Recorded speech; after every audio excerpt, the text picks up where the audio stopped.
Hey everybody, I am so excited. I am here on Skid Row Yes, you are. in the C3 office, and this is Sara. Can you tell us about the C3 and why it's so important? C3 is a multidisciplinary homeless outreach team. We just work on Skid Row. We've been around for about a year.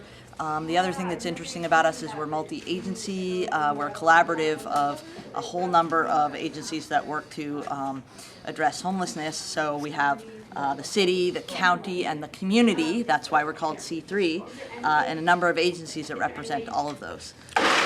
And just to give you a little backstory, it used to be outreach workers from different areas, or different agencies, I should say, in different areas, would go out and then they would try to call mental health, or they would try to call and try to arrange, and it was kind of not in real time, and it was awkward. Also, the other thing that's the big change is they try to get people who are experiencing homelessness to go and access services. But what you guys are doing are bringing mental health, housing, health care to people on the streets. So our teams, we have 4 different teams that work.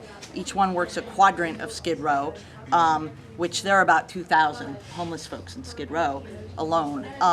And as I said, they're multidisciplinary. So we have a nurse, mental health clinician, substance abuse counselor, all on the team, so that whatever the range of needs people have, they're right there. And if we need those resources that the agencies provide, whether it's behavioral health services, who does substance abuse, or it's our nurses, our public health, et cetera, we have those right at the table already. We don't have to make those phone calls. We don't have to cut through that red tape.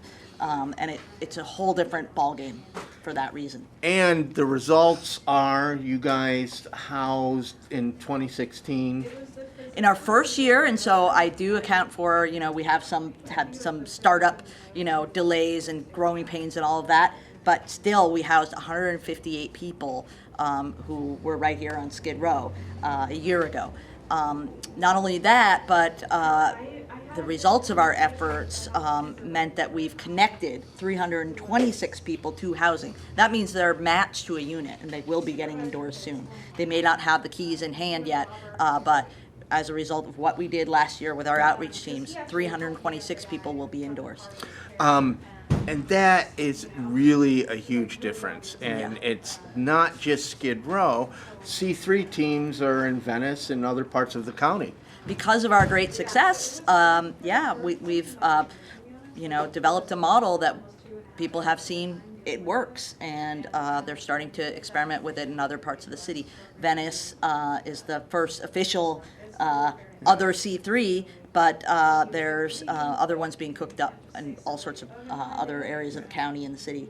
And if you're watching this and you work in homeless services, this is so important, taking services, out to people who are experiencing homelessness instead of having them come sit like they're at a dentist's office and wait because the wait just increases learned helplessness. One thing Sara and I were talking about, it's kind of a constant as I travel and meet homeless people, is that they've touched homeless services so many times and didn't get the help they need, and that builds learned helplessness. Yeah, and it builds mistrust and just cynicism and just people giving up. And so that's why we're out there pretty persistently and constantly out on the streets, finding people where they are, literally, and having conversations with them that, it may be over periods of days, weeks, months, where we really start to, get to the point where they want to work with us, and we're working to build trust and build rapport, and we're able to get those folks housed, whereas, if you came at them tomorrow with a flyer saying, go to this agency and they'll get you housing, it's not going to happen. Right. So, thank you for having me. Sure. I'm excited. We're going to go out on the streets with the red team, and it's going to be awesome, and thank you, everybody. All right.